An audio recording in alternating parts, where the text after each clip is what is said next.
ஓம் பிரபன்னபாரிஜாதாய தோத்ரவேத்ரைகபாணயே ஞானமுத்ராய கிருஷ்ணாய கீதாமிருததுஹே நமः. லோகேஸ்மின் திவிதா நிஷ்டா புரா ப்ரோக்தா மயா நக ஞானயோகேன சாங்கியானாம் கர்மயோகேன யோகினாம். பகவான் ஸ்ரீகிருஷ்ணர் அர்ஜுனனுடைய சந்தேகத்தை போக்குறதுக்காக உபதேசத்தை தொடங்கியிருக்கிறார். நேற்றுக்கு இந்த ஸ்லோகத்தோட அர்த்தத்தை ஓரளவுக்கு சொல்லியிருக்கேன். அதனுடைய தொடர்ச்சியை இப்பொழுது சொல்கிறேன். இந்த உலகத்தில் மனித உடலில் வாழுகிற ஜீவர்களுக்கெல்லாம் 2 வகையான வாழ்க்கை முறையை சொல்லியிருக்கேன், 2 வகையான சாதனங்களை சொல்லியிருக்கிறேன் அப்படின்னு இந்த ஸ்லோகத்தில் சொல்லியிருக்கார். 2 வகையான சாதனங்கள் மோட்சத்துக்காக.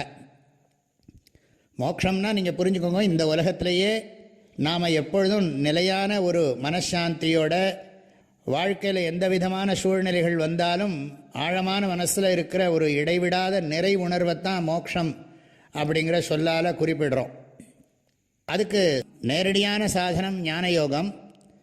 அந்த ஞான யோகத்துக்கு தகுதியை கொடுக்கறது கர்மயோகம்.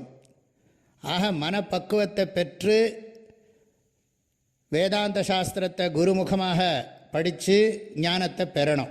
ஆனால் அதுக்கான வாழ்க்கை முறை 2 இருக்குது. ஒன்று இல்லறம், மற்றொன்று துறவரம். இல்லறத்தில் இருந்து கிரகஸ்தாசிரமத்தில் இருந்து கர்மங்களை எல்லாம் செஞ்சு மனசை பக்குவப்படுத்திக்கணும். சந்நியாச ஆசிரமத்தில் வேதாந்த விசாரம் பண்ணி ஞானத்தை அடைஞ்சு முக்தியை உணரணும். எல்லாராலையும் சந்நியாசம் பண்ண முடியாது.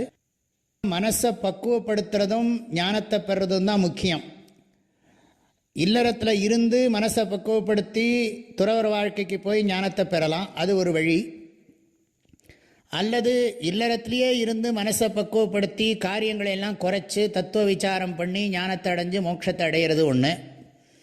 இல்லறத்துக்கு போகாமலேயே நேரடியாக மனசு பக்குவம் இருந்ததுன்னா துறவரத்துக்கு போய் ஞானத்தை பெற்று மோட்சத்தை அடையிறது இன்னொரு வழி.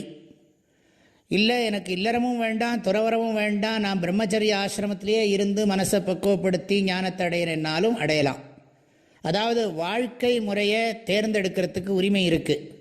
ஆனால் சாதனத்தை தேர்ந்தெடுக்கிறதுக்கு உரிமை கிடையாது.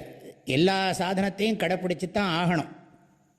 எப்படி நாம் சாப்பிடணும்னா பிளேட்டெல்லாம் நல்லா அலம்பிட்டு அதில் அப்புறம் சாதத்தை போட்டு சாப்பிட்றோமோ, அது மாதிரி இந்த மனசை பக்குவப்படுத்தி ஞானத்தை பெறணும்.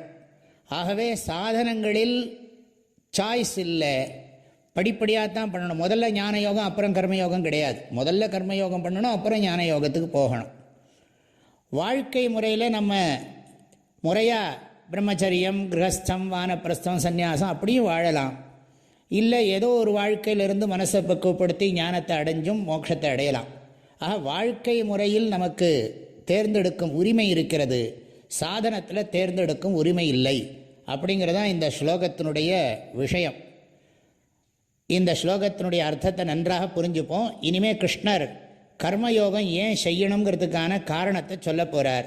நாளைக்கு அந்த ஸ்லோகத்துக்கு அர்த்தத்தை சொல்கிறேன். இந்த அளவில் இந்த ஸ்லோகத்துக்கு அர்த்தத்தை இப்போ பூர்த்தி பண்ணுறேன்.